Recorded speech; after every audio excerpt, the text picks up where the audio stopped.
I am Dr. Sadia Rubana Nila, Registrar, Department of Dermatology and Venereology. Welcome you all to clinical meeting on approaches to pigmentary dermatosis. Today's meeting will be chaired by Dr. Nahida Islam, Associate Professor and Head, Department of Dermatology and Venereology, CBMCB. And presenter is Dr. Shusti Sarkar, Assistant Professor, Department of Dermatology and Venereology.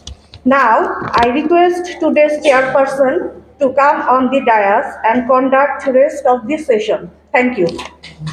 Assalamu alaikum. Good morning. Today clinical meeting on approach to pigmentary disorder. Pigmentary disorder not merely concerned about the cosmetic purpose.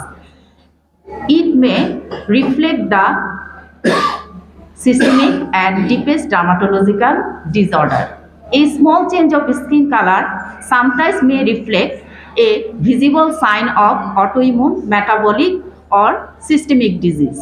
So now I would like to request today's speaker, Dr. Shusti Sarkar, Assistant Professor, to present today's topics. Thank you. Respected teachers, dear colleagues, my beloved junior doctors, good morning and welcome you all to today's clinical meeting on approach to pigmentary dermatosis. With kind permission of chair, I would like to start my presentation. Thank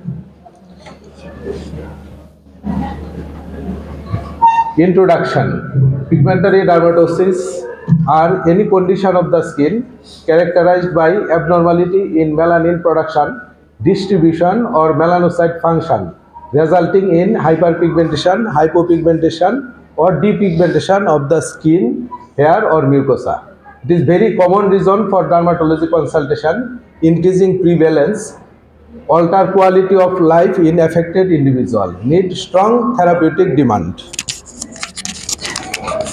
Classification. Hyperpigmentation such as melasma, post-inflammatory hyperpigmentation, drug-induced hyperpigmentation, endocrine or metabolic causes. Hypopigmentation. Post-inflammatory hypopigmentation, drug-induced pityriasis alba, leprosy, etc. Depigmentation such as vitiligo, chemical leukoderma, etc. Diagnostic approaches. At first, meticulous history taking about onset, duration, progression, sun exposure, pregnancy, etc. Then physical examination about distribution, pattern, border, surface. Then investigation if needed, laboratory investigation and biopsy for histopathological examination. Now I would like to present few cases which we have seen in our dermatology department in last 2 to 3 weeks. Case 1. A 34 years old married female presented to dermatology OPD with complaints of gradually progressive dark patches on her face for 3 years. History of OCP use for 5 years. Frequent sun exposure without sunscreen use. No history of any systemic diseases. Mother had similar pigmentation. Diagnosis clinically diagnosed as melasma. Differential diagnosis: post-inflammatory hyperpigmentation, allergic contact dermatitis, and Addison's disease. Investigations usually not required. Thyroid function test, serum cortisol if needed. Treatment: explanation and reassurance, photoprotection with broad spectrum sunscreen, topical therapy, triple combination cream, systemic therapy, tranexamic acid 250 mg BD for 3 to 6 months, and antioxidant vitamins. Case 2. A 50 years old male, overweight, known case of diabetes mellitus, presented with darkening and thickening of the skin on axilla, neck, brows and face for 2 years. Asymptomatic, no itching or pain, hyperpigmented and velvet textured plaques, symmetrically distributed, no history of systemic diseases. Diagnosis: clinically diagnosed as acanthosis nigricans, secondary to insulin resistance. Investigation: fasting blood sugar, hemoglobin A1C elevated, lipid profile, dyslipidemia, thyroid profile normal. Our differential diagnosis: drug induced acanthosis nigricans. Treatment: weight reduction, strict glycemic control, topical therapy, keratolytic agents, topical retinoids, and chemical pills. This slide showing another cases of acanthosis nigricans which also have received treatment in our department. Case 3. A 25-year-old female presented with multiple small brown spots on face which more noticeable after sun exposure. No itching, scaling or change in size. No history of other skin or any systemic diseases. Her mother has similar spots. History of frequent sun exposure, does not use sunscreen. Clinical diagnosis was freckles. Differential diagnosis, lentigens melasma. Investigation usually not required. Management, reassurance, strict photoprotection, electrofulguration, topical retinoids and hydroquinone. Case 4. A 8-year-old boy presented with dark colored patches on face for 3 months, insidious onset, mildly pruritic, no history of drug intake, lesions are symmetrical, slate gray to brown patches. Our clinical diagnosis was lichen planus pigmentosus. Investigation usually not required. Differential diagnosis, fixed drug eruption and post-inflammatory hyperpigmentation. Treatment, reassurance, photoprotection, topical mild steroids or calcineurin inhibitor. Case 5. A 11-year-old girl presented with dark patch on right shoulder since 3 years of age, asymptomatic, gradually increasing in size, lesion is hypertrichotic. Diagnosis, Becker's nevus. Investigation usually not required. Differential diagnosis, congenital melanocytic nevus. Treatment, reassurance, laser treatment for cosmetic purpose. Case number 6. A 8-month-old male infant brought by mother with complaints of pruritic skin lesion for last 2 months, dry hypopigmented patches on cheeks, gradually spread to the scalp, trunk and extensor surface of the limbs, history of frequent scratching and occasional oozing, family history of allergic rhinitis of her mother, exclusively breastfed baby. Diagnosis, post-inflammatory hypopigmentation with infantile atopic dermatitis. Differential diagnosis, seborrheic dermatitis, psoriasis. Investigation usually not required. Treatment, parental education, short lukewarm bath, regular use of emollients, antihistamine, topical steroids or calcineurin inhibitors. Case 7.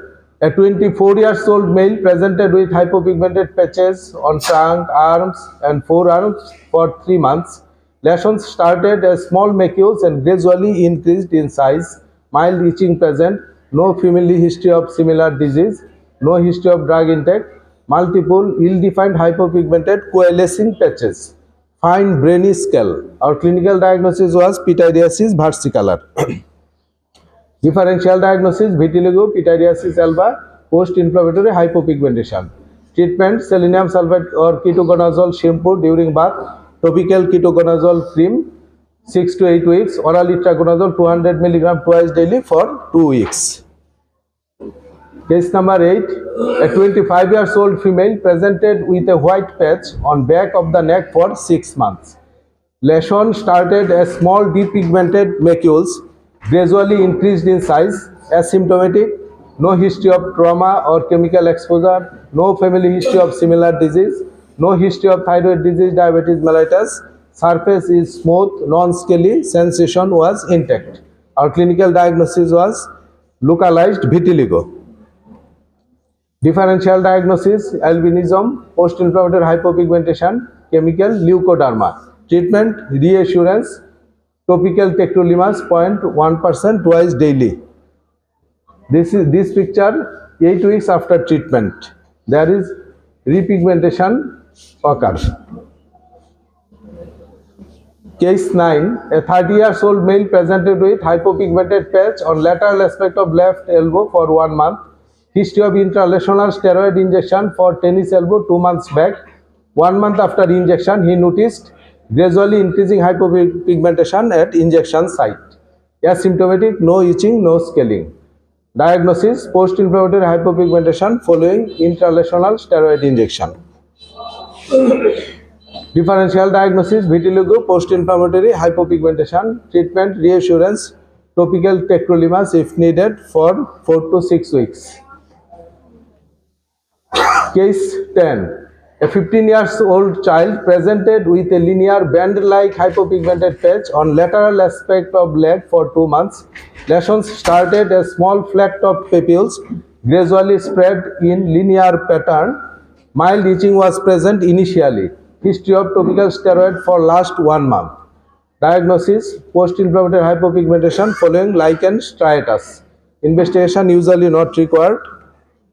Differential diagnosis: vitiligo, epidermal nevus. Treatment: reassurance, emollient, topical tacrolimus. Home message: most pigmentary disorders are clinical diagnosis. Usually no investigation is required. Photoprotection is mandatory. Balanced diet and hydration to support skin health. Have to ensure stress-free life. Avoid unnecessary steroid use. Ensure early treatment. Thank you all. Thank you Susthi Sarkar. Now floor for open discussion. আপনাদের মনে যা question আছে আমাদেরকে করতে পারেন।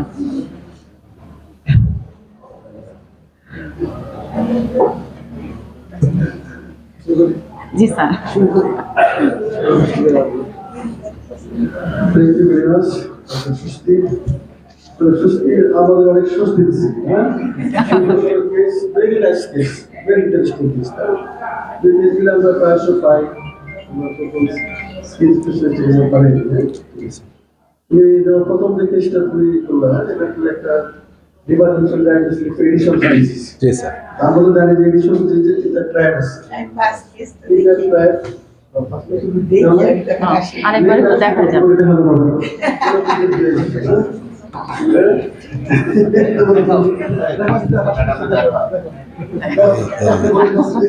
এটা হ্যাঁ প্রথমটা তুমি আস্তে আস্তে দেখা একবারে ফার্স্ট জি স্যার। আমরা তো এডিশন কি কারণে হয়, কোন গ্ল্যান্ডের সমস্যা জানো তো? হ্যাঁ, এই গ্ল্যান্ডের কয়টা লেয়ার আছে, কোন লেয়ার কোন বড় আছে জানো তো? হ্যাঁ, অফিস কোন ছিল জানো তো? কোন থাকে বলে এডিশন কি, হ্যাঁ জানো না?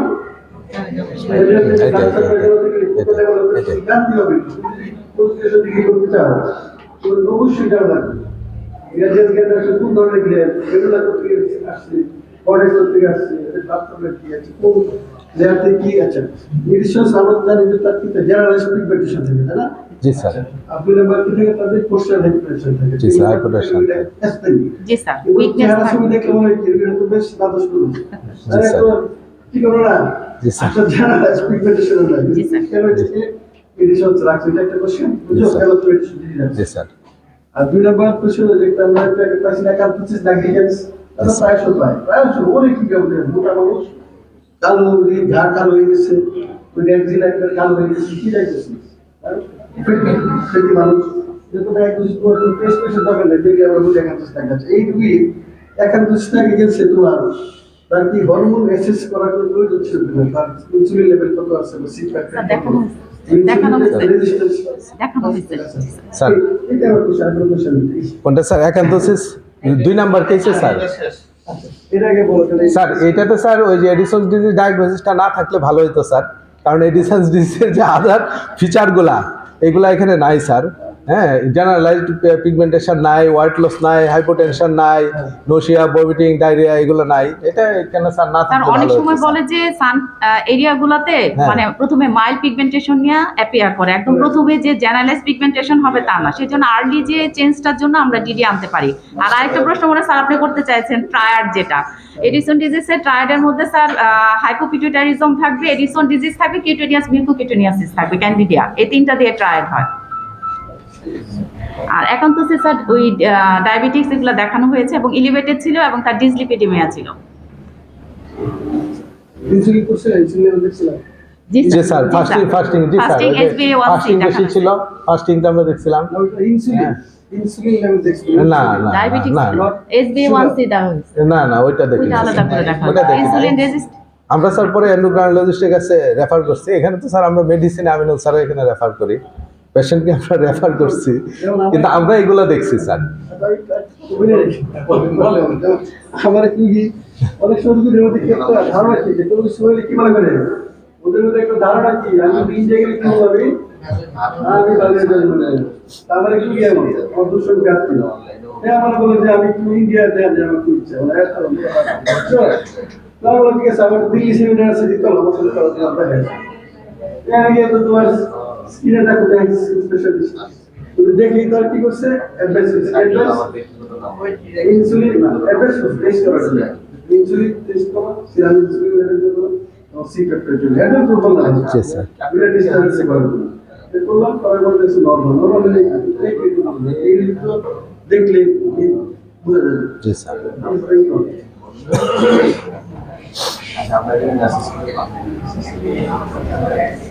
First, I'd like to thank Dermatology Department, especially Dr. Shusti, for presenting nice dermatological cases.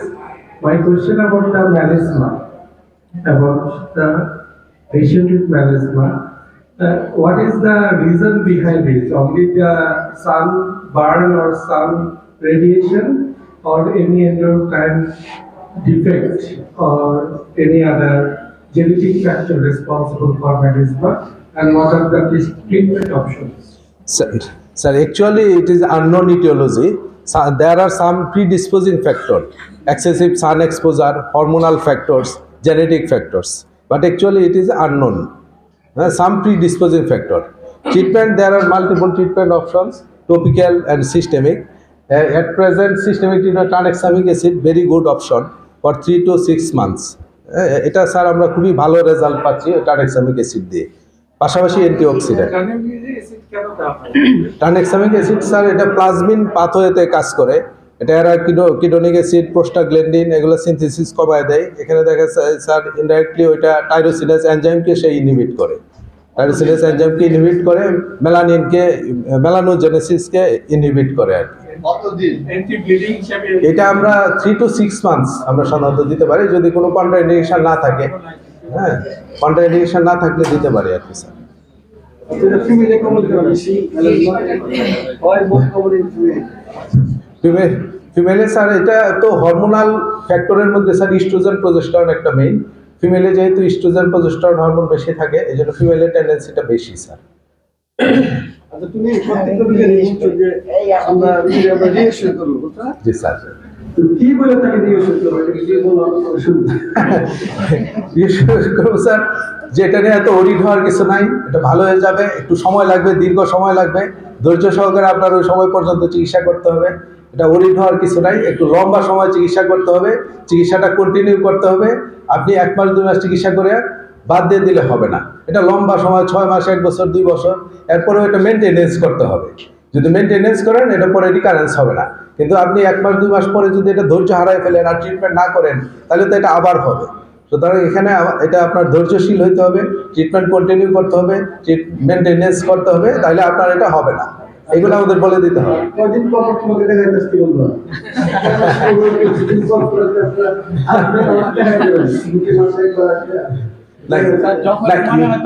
Usually তো স্যার এগুলো আমাদের প্রতিটা ড্রাগে বলা আছে, রেসপন্সটা বোঝার জন্য 6 থেকে 8 সপ্তাহ সময় লাগে। ইউজুয়ালি তো আমরা 6 সপ্তাহ বা 8 সপ্তাহ পরে তাকে আসতে বলি। মেলাজমার একটা ট্রিটমেন্ট দিয়ে তাকে 2 সপ্তাহ পরে আসতে বললে তো হবে না স্যার, এটা মিনিমাম 6 to 8 উইকস লাগবে তার ভালো হতে। যেমন ভিটিলিগোর একটা কেস যেটা স্যার দেখাইছি, পরে রিপিগমেন্টেশন 8 সপ্তাহ পরে আমরা ভালো রেজাল্ট পাইছি, এটা আমাদের এখানেই দেখা স্যার।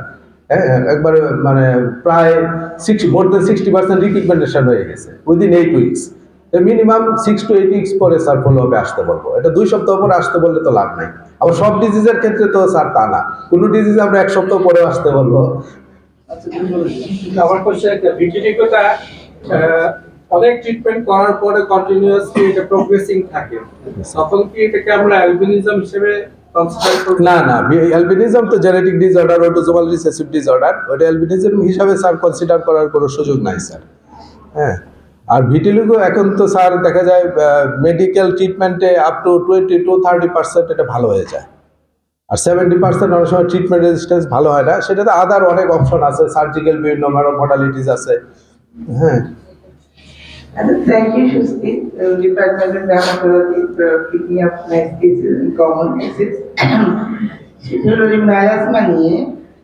মেলাজমাতে খুবই কমন এবং ফিমেলদের আমরা বেশি যেহেতু ফিমেল প্র্যাকটিস করি, এটা আমাদের দেখে বলছি যারা অনেকের যারা ওসিপি খায় তাদের হয়, আর হলো প্রেগনেন্সিতে ফার্স্ট অ্যাপিয়ার করে অনেকে, এবং প্রেগনেন্সির পর অনেক সময় চলেও যায়, অনেক সময় কিন্তু পার্মানেন্ট থেকে যায়।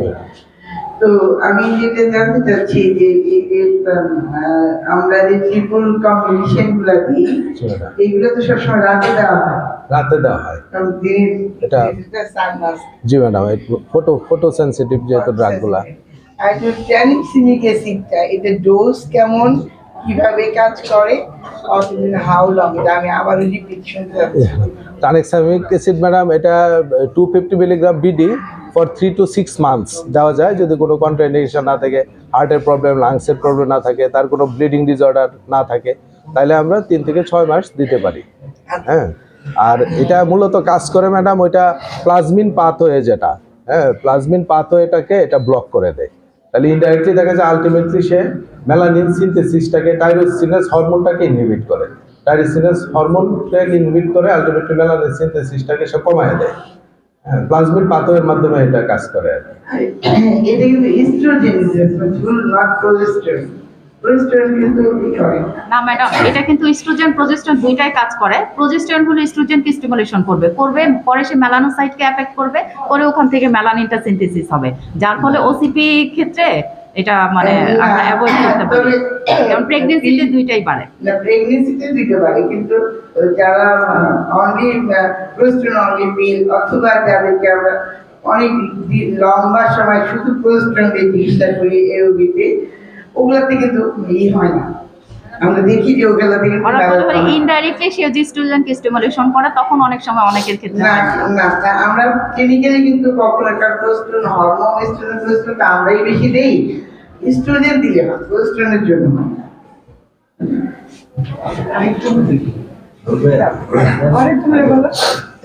আসলে সুন্দর প্রেজেন্টেশন, তবে দুইটা জিনিস গ্যাপ আছে, একটু পিসিওডি আনা উচিত ছিল এখন, তাই না? আর একটা হলো যে মেনোপজাল লেডিদের যে পিগমেন্টেশন নরমাল ফিজিওলজি, এটা দেখালে কিন্তু সবার জন্য একটু ভালো হতো। আর আমাদের বাইরের কোনো দেশের ওসিপি খায় না, শুধু গরিব দেশের জন্যই ওসিপি, এবং তার জন্য আমরা এত গলস্টোন তৈরি করি, আমাদের এত সার্জন নাই, তারপরে সারের ফ্যাটি লিভার, তারপরে মানে মানে আমরা নিজেরা রোগী তৈরি করি। হ্যাঁ, ব্লাড প্রেশার, হার্টের অসুখ, মানে যেভাবে ডাক্তার তৈরি করতেছি, তাদের জন্য আবার ওষুধ খাওয়াই রোগী তৈরি করে দেওয়া হবে, তাই না? তো আমাদের এখানে আমার একটা প্রশ্ন, আমাদের আর কিছু কিছু ডাক্তারের প্রথম কথা বলি যে ওরা কিন্তু আমাদের সাথে ক্লাসমেট ছিল, ওদের ভিটিলিগো ছিল না, কিন্তু এখন ওল্ড এজে তাদের সাথে দেখা হলো, তাদের হাতে ইয়েতে ভিটিলিগো হয়ে গেছে, তারা মেয়েকে দিয়ে রাখছে। এই ওল্ড এজে কেন হচ্ছে, আগে কেন হলো? ম্যাডাম, ভিটিলিগো তো ইউজুয়ালি এটা একটা অটোইমিউন ডিজিজ, অ্যাকোয়ার্ড ডিসঅর্ডার, এটা ইউজুয়ালি 20 to 30 ইয়ার্স এই এজে ইউজুয়ালি হয়। হ্যাঁ, কিন্তু এটা আগেও হইতে পারে, পরেও হইতে পারে। আমরা ভিটিলিগো ম্যাডাম 2 মাসের বেবি, 1 month 2 month বেবিতেও আমরা ভিটিলিগো পাই, আবার এক্সট্রিম এজেও পাওয়া যায়, এক্সট্রিম এজে হবে না তা না, ইউজুয়ালি 20 to 30 ইয়ার্স এজে ভিটিলিগোটা হয় আর কি। ম্যাডাম, ভিটিলিগো এবং অ্যালবিনিজমের প্রথম পার্থক্য হলো ভিটিলিগো আপনার এনি এজে হতে পারে, আর অ্যালবিনিজম আর্লি এজে হবে। এক কথাই শেষ ম্যাডাম, যেটা যে কোনো বয়স হতে, কারণ অটোইমিউন ডিজিজ, এটা স্ট্রেসের ব্যাপার আছে, অ্যান্টিঅক্সিডেন্টের ব্যাপার আছে, সে মানে লেট তার সব কিছু মিলে দেখা গেল আর্লি এজে তার ইমিউনিটি ভালো ছিল, লেট এজে গিয়ে হয়তো ইমিউনিটি কমে গেছে, তখন এটা আবার দেখা যাচ্ছে। অতএব এটা এনি এজ, প্রথম কথাই শেষ madam. Thank you, Speaker Shusti Sarkar. Thank you, Department of Dermatology and Venereology. আমার ছোট ছোট 2-3টা কোশ্চেন। একটা হলো যে ড্রাগ সাধারণত পিগমেন্টারি ডার্মাটোসিস করতে পারে, ইভেন প্যারাসিটামল। তো আমি যেটা জানতে চাই, কি কি ড্রাগ, বিশেষ করে জুনিয়রদের জন্য কি কি ড্রাগ এই পিগমেন্টারি ডার্মাটোসিস করতে পারে, কমন ড্রাগ একটু বলবে? জি স্যার।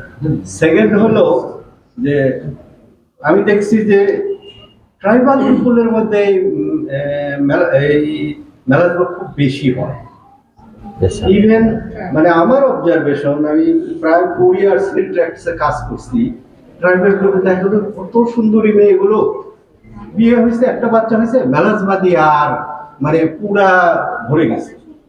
এগুলো পুরো কারণ আছে কিনা এটা একটা, কিন্তু সেটা আমাদের বাঙালিদের মধ্যে এরকম পাওয়া যায় না। এটা হলো একটা। আরেকটা কোশ্চেন হলো, দেখা যায় যে অনেকেরই ছোট্ট ছোট্ট হোয়াইট পিগমেন্টেশন দেখা যায় বডিতে, একটা বা দুইটা। Yes, sir. এগুলো কোনো ওরিডের কারণ আছে কিনা? Yes, sir. Thank you. জি স্যার, থ্যাংক ইউ স্যার। প্রথম প্রশ্ন স্যার, ড্রাগ কজ। আমি প্রথমে হাইপোপিগমেন্টেশনটা বলি। হাইপোপিগমেন্টেশন স্যার স্টেরয়েড, তারপরে স্যার হাইড্রোকুইনোন, তারপরে রেটিনয়েড, এগুলো মোস্ট কমন ড্রাগ যেটা হাইপোপিগমেন্টেশন করে। স্টেরয়েড, হাইড্রোকুইনোন আর হচ্ছে রেটিনয়েড। আর হাইপার পিগমেন্টেশন করে অনেক ড্রাগ আছে, এর মধ্যে স্যার মিনক্সিসাইক্লিন, টেট্রাসাইক্লিন, ডক্সিসাইক্লিন, তারপরে স্যার ক্লোরোকুইন, তারপরে স্যার এন্টি কনভালসেন্ট এজেন্ট যেগুলো আছে, হ্যাঁ, অ্যান্টি এপিলেপটিক ড্রাগগুলা, এগুলো স্যার কমন। এনএসএআইডি, এটা হাইপার পিগমেন্টেশন করতে পারে। এটা হলো অ্যান্টি ম্যালেরিয়ার ড্রাগ। কমন ড্রাগের মধ্যে tetracycline, doxycycline, minocycline, anti malarial chloroquine, hydroxychloroquine, তারপরে ওইদিকে anti convulsant drug, anti epileptic যে ড্রাগগুলা এইগুলা, আর স্যার এনএসএআইডি এগুলা করতে পারে স্যার। আর পরের যে কোয়েশ্চেনটা স্যার, ট্রাইবাল ওদের তো স্যার সান এক্সপোজার বেশি হয়, হ্যাঁ, sun exposure comparatively sun exposure, কারণ আমরা ডিসপোজিং ফ্যাক্টরের মধ্যে প্রথম কয়েকটা বলছি, sun exposure, frequent sun exposure, তারপরে hormonal factor, genetic factor. Tribal যারা ওরা আমাদের চেয়ে অনেক বেশি সান এক্সপোজার ওদের হয়, হ্যাঁ, এক্সেসিভ সান এক্সপোজার এদের একটা ফ্যাক্টর হতে পারে, একটা জেনেটিক একটা কারণ থাকতে পারে স্যার এখানে। আর থার্ড যেটা স্যার, যে পিগমেন্টেশন হইলেই যে ভয়ের কিছু আছে তাও না, আবার ভয়ের কিছু নাই তাও না স্যার। ওইটা দেখতে হবে ক্যারেক্টারটা কি, যে লেশনটা, ওইটার ক্যারেক্টারটা কি, লেশনটা ওইটা না দেখে তো স্যার বলা যাবে না।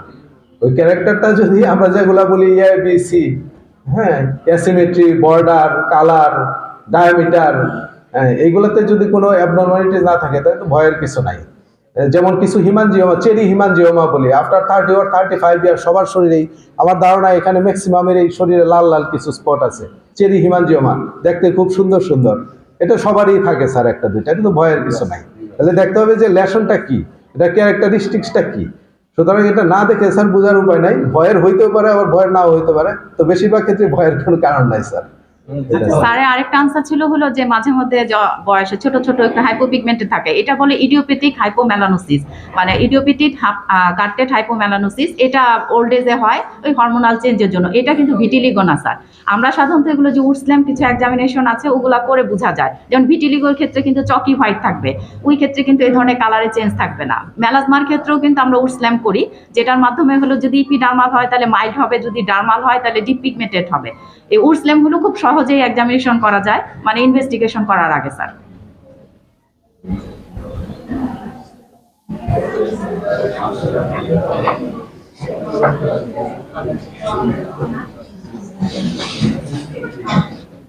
আসসালামু আলাইকুম, thank you speaker and department of dermatology.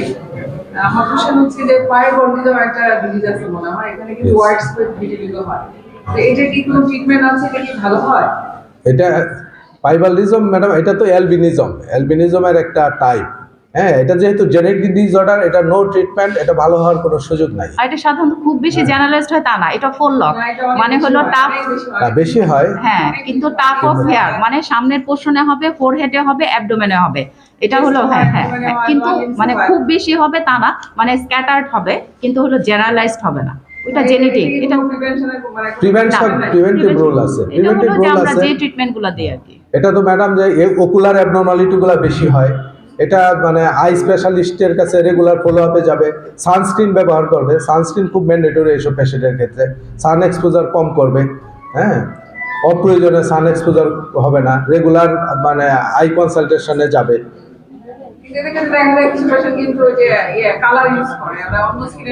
ক্যামোফ্ল্যাগ, ওইটাকে বলে ক্যামোফ্ল্যাগ, Camouflage। মানে হলো ভিটিলিগোটা তো বা হলো হাইপোপিগমেন্টেশনটা ভালো হয় না, তখন সে মানুষের এক্সপোজারে যাইতে শাই ফিল করে, তখন ক্যামোফ্ল্যাগ আছে যেটা স্কিন কালারের মতো, ওইটা মেকআপের মতো লাগায় সে বাইরে যাবে, এটাকে বলে সে ইউজ করবে, পরে এসে ধুয়ে ফেলবে, মানে সাধারণত অত সাইড ইফেক্ট হয় না যদি তার কন্টাক্ট ডার্মাটাইটিস না হয়। তারপর একটা দেখি, তারপরে পিএসটা। Thank you, Department of Dermatology, is a PCO especially আজকের স্পিকার ডক্টর সুস্থির। সুস্থিরের সাথে অনেকক্ষণ আগে আমার কথা ছিল, বলছিল যে কোনো প্রিপারেশনই নেয়নি। তো আমি দেখলাম শুধু সুস্থির নয়, ডার্মাটোলজি ডিপার্টমেন্ট খুব ভালোই প্রিপারেট নিয়ে আসছে এবং আজকে ব্যাটিং খুব ভালো। আমার ছোট্ট একটা কোয়েশ্চেন, কোয়েশ্চেনটা হলো একটা প্রেজেন্টেশনে দেখানো হয়েছিল যে পোস্ট ইনফ্লামেটরি হাইপোপিগমেন্টেশন হয়েছে আফটার ইনফ্লামেশনাল স্টেরয়েড ইনজেকশন। ইয়েস, তো ওইখানে আমার কোয়েশ্চেন হলো, আমরা যখন স্টেরয়েড সিস্টেমেটিক্যালি ব্যবহার করি তখন তো সাধারণত হাইপোপিগমেন্টেশন হয় না, হাইপারপিগমেন্টেশন হয়। কিন্তু এখানে ইন্ট্রালেশনাল ইনজেকশন দেওয়াতে যে হাইপোপিগমেন্টেশন হলো, এটা whether it is due to steroid itself অথবা এটার সাথে অন্য কোনো ইনগ্রেডিয়েন্ট ব্যবহার করা হয়েছে এই জন্য। যদি তা না হয় তাহলে স্টেরয়েড কোন মেকানিজমে এই ক্ষেত্রে লোকালি হাইপোপিগমেন্টেশন করেছে? এটা ফিজিওলজিক্যাল কেস। Thank you. এটা অ্যাকচুয়ালি স্টেরয়েড ইটসেলফের জন্য হয়। এটা এখানে মানে ডোজটা যেহেতু আমরা হাই ডোজে দেওয়া হয়, একটা ইন্টারন্যাশনাল স্টেরয়েড দেওয়া হয় 40 মিলিগ্রাম। হ্যাঁ, এখানে হয় কি টেম্পোরারি মেলানোসাইটের অ্যাক্টিভিটিটা, temporary cessation of melanocyte function হয়ে যায়। হ্যাঁ, এবং এটা হয় কি দেওয়ার পরে অনেক সময় দেখা যায় লিমফেটিক স্প্রেড হয়। স্টেরয়েডটা লিমফেটিক স্প্রেড হলে দেখা যায় যেখানে ইঞ্জেকশনটা দেওয়া হয় আশেপাশে অনেক সময় দেখা যায় স্টিক লাইক বিভিন্ন ছড়ায় ছিটায় যায়, রেইনবোর মতো চারপাশে ছড়ায় যায়। লিমফেটিক স্প্রেডের মাধ্যমে যে দিকে স্টেরয়েডটা ছড়ায় ওই বরাবর ওইগুলা হয়ে যায়, সাদা হয়ে যায়। এখানে অ্যাকচুয়ালি মেলানোসাইটের অ্যাক্টিভিটিটা একটা temporary cessation of melanocyte function, এই কারণেই হাইপোপিগমেন্টেশনটা এখানে হয়। এবং এটা হচ্ছে স্পন্টেনিয়াসলি আবার মানে ভালো হয়ে যায়, 3 to 6 মান্থসের মধ্যে স্পন্টেনিয়াসলি ভালো হয়ে যায়। তবে অনেক সময় আমরা অনেক ক্ষেত্রে টেক্রোলিমাস দিতে পারি শর্ট কোর্স। এটা অর্থোপেডিক্সে সাধারণত বেশি দেওয়া হয়। আর সবসময় মনে রাখতে হবে স্টেরয়েড কিন্তু সাদাও করে কালোও করে, এক কথায় শেষ। স্টেরয়েডের প্যারাডক্সিক্যাল ইফেক্ট আছে, এটা আমরা বলি আর কি। ডিপে দিলে হয় না, একটু লাইকেন প্ল্যানাসটা একটু বললে পরে আমি অ্যানাউন্সমেন্ট করি। লাইকেন প্ল্যানাসটা এটা খুব কমনলি পাওয়া যায়, আমরা সবাই পাই। আগেরটা আগে লাইকেন প্ল্যানাসটা আগের দিকে, আগে 5 বা 6 মনে হয়। উপরে যাও এটা স্যার এটা স্যার ও এটা Lichen Staitus। আগে আরেকটা ছিল তোমার। আচ্ছা এটাও একটা ঠিক আছে। আগে আরেকটা ছিল লাইকেন প্ল্যানাস। না, এটা লাইকেন প্লাস পিগমেন্টোসাস। ইয়েস হ্যাঁ, স্যার, বাচ্চা বাচ্চাটা হ্যাঁ, এইটা। এটা আমাদেরকে একটু বলে দাও, দুইটাই একটু আমাদেরকে সংক্ষিপ্ত করে বলে দাও যে আমাদের কি প্রিকশন নেওয়া উচিত বা কিভাবে কমনলি আসে আমাদের কাছে। হ্যাঁ, এটা লাইকেন প্লাস, এটা তো অ্যাকচুয়ালি ইনফ্লামেটরি ডিজিজ স্যার, এটা তো প্রিভেন্টিভ কোনো মেজার নাই, এটা হয়ে গেলে ট্রিটমেন্ট লাগবে। লাইকেন প্লাস পিগমেন্টোসাস যেটা হয় ওই স্লেট গ্রে টাইপ পিগমেন্টেশনটা হয়, এটা ইচিং কম হয়। নর্মালি যে লাইকেন প্ল্যানাস এটাতে ইচিংটা খুব সিভিয়ারলি প্রোয়াইটিক থাকে, কিন্তু এখানে খুব মাইল্ড প্রোয়াইটাস হয়। আর এটা কালারটা দেখি আমরা স্লেট গ্রে কালারটা দেখি ড্রাগ রেশন মতো মনে হয়। ড্রাগ রিঅ্যাকশন, এই জন্য ডিডিতে স্যার আমরা ফিক্সড ড্রাগ ইরাপশন বলছি। কিন্তু হ্যাঁ, একই জায়গায় কিন্তু এই বাচ্চার ক্ষেত্রে স্যার ড্রাগ ইনটেকের কোনো হিস্ট্রি নাই, কিছু নাই। এই পিগমেন্টেশনটা হঠাৎ করে হয়েছে, স্লেট গ্রে পিগমেন্টেশন, মাইল্ড ইচিং আছে। হ্যাঁ, আর একটু দীর্ঘ সময় যাবে। সানস্ক্রিন ইউজ করতে পারেন, সানস্ক্রিন ইউজ করেন। প্ল্যানাস নিয়েও কিন্তু আমরা অনেক পেশেন্ট পাই। জি স্যার, জি স্যার, তাদের ম্যানেজমেন্টের ক্ষেত্রে আমাদের কি টোটালি ডিফারেন্ট স্যার। ওরা লাইকেন প্যানাসে তো স্যার অনেক অপশন আছে। স্টেরয়েড হ্যাঁ, তাকে হলো আপনার এখানে কিন্তু আমরা দিই যে অ্যান্টি ম্যালেরিয়ার জন্য রিকোনিস দেওয়া হয়, ডিজিজ মডিফাইং ড্রাগ দেওয়া হয়, সিস্টেমিক স্টেরয়েড দেওয়া হয়। আবার অনেক সময় ওরাল লাইকেন প্যানাস মানে শুধু মানে বডিতে থাকে না, শুধু মুখে থাকে, যার ফলে স্যার ডিফারেনশিয়াল ডায়াগনোসিস হিসেবে প্যাম্পিগাস চলে আসে, ওরাল থ্রাস চলে আসছে। ওইটা স্যার মানে ইএনটিতে যায়, ডেন্টাল ডিপার্টমেন্টে যায়, খুবই কম স্যার। জি স্যার, না ডেপসন স্যার এখানে কাজ করে না। যদি ব্যাসেট হইতো তাহলে অনেক সময় আমরা কলসিসিন দিই স্যার, ব্যাসেটও তো ওগুলো অরাল জেনিটাল সিনড্রোম স্যার, ওই ক্ষেত্রে এগুলো ইন্টারন্যাশনাল ইনজেকশন যেটা আসলে আমাদের যেটা হাইপোপিগমেন্টেশন বলে অ্যাকচুয়ালি তো আমাদের একুরেট সাইডে দেওয়া না, যেমন টেনিস এলবো যদি আমি ওই ইপিকন লাইন্সে ঠিক করা হয় তাহলে ছায়া দিতে এটা হবে না। পাশাপাশি লিকুইড ভেন্স ডিজিজ যেটা আমরা রিস্টে দেওয়া থাকি অ্যাবডাক্টোপোলিসিস লঙ্গাস এক্সটেন্সর প্রেসিপিস টেন্ডন শীতের মধ্যে যদি আমরা শীতের ভিতরে দিই টেন্ডনের শীত এবং টেন্ডনের মাঝখানে একুরেটলি করে তাহলে কিন্তু আমাদের পিগমেন্টেশন হওয়ার চান্স নাই। কিন্তু আমার পেশেন্টকে বলে দিই, দেখা যায় আসলে একুরেটলি অনেক সময় না, আমি দেওয়ার সময় বা নিডলটা বের করবো তখন কিছু স্কিনে চলে আসতে পারে, কিন্তু বলে না আপনার কিছু সাদা হতে পারে, তো টেনশনের কিছু নাই, এটা ঠিক হয়ে যাবে। আচ্ছা, একুরেট দিব কিভাবে? সিকিউরিটি দিব কিভাবে? এটা তো আল্ট্রাসাউন্ড গাইডেন্সের থেকে বেশি ভালো। সেটা বলে। তাহলে এখন আমাদের আল্ট্রাসাউন্ড গাইডেন্স ইউজ করতে হবে ব্লাইন্ড প্রসিডিওরে না দেওয়ার চেয়ে। সো যার পিগমেন্টেশন হয় যতই বুঝান আরে কিন্তু বের না। আর সে যদি একজন মডেল হয় বা ধরেন সে যদি একজন অ্যাক্টর হয় সেই ক্ষেত্রে তো anyway so ultrasound guidance is the decision for us anyway খুবই সুন্দর প্রেজেন্টেশন হয়েছে। এই কমন কেসগুলো কিন্তু আমাদের জন্য অনেক প্রয়োজনীয়, বিকজ প্রত্যেকটা জিনিসই জেনারেল প্র্যাকটিসে খুবই খুবই কমন, এবং তোমরা যারা পাস করার পরে জেনারেল প্র্যাকটিসে যাবে তাদের জন্য কিন্তু অসম্ভব গুরুত্বপূর্ণ। সবসময় যা রোগী রেফার করে দেওয়া যায়, তোমাকেও তো একটা ম্যানেজমেন্ট দিতে হবে, এটাই রিয়েলিটি। যাই হোক, thank you very much for taking us good cases. তো মাহে রমজানের শুভেচ্ছা সবাইকে। রমজানের প্রথম সপ্তাহে করবে হলো পেডিয়াট্রিক্স ডিপার্টমেন্টের প্রেজেন্টেশন, পেডিয়াট্রিক্স ইউনিট 1, তারপরে প্যাথোলজি শুরু করবে আমাদের সেকেন্ড উইকে। এনিওয়ে সো সবাই রেডি আছে আলহামদুলিল্লাহ। সো আমি চেয়ারপারসনকে অনুরোধ করছি, স্যার ডিরেক্টর স্যার যদি কিছু বলতেন। ডিরেক্টর স্যারকে জিজ্ঞেস করছিলাম, হ্যাঁ, আর স্পিকারকে অনেক অনেক ধন্যবাদ সুন্দর এবং সাবলীল প্রেজেন্টেশনের জন্য এবং সাবলীল প্রশ্ন উত্তর দেওয়ার জন্য। Thank you.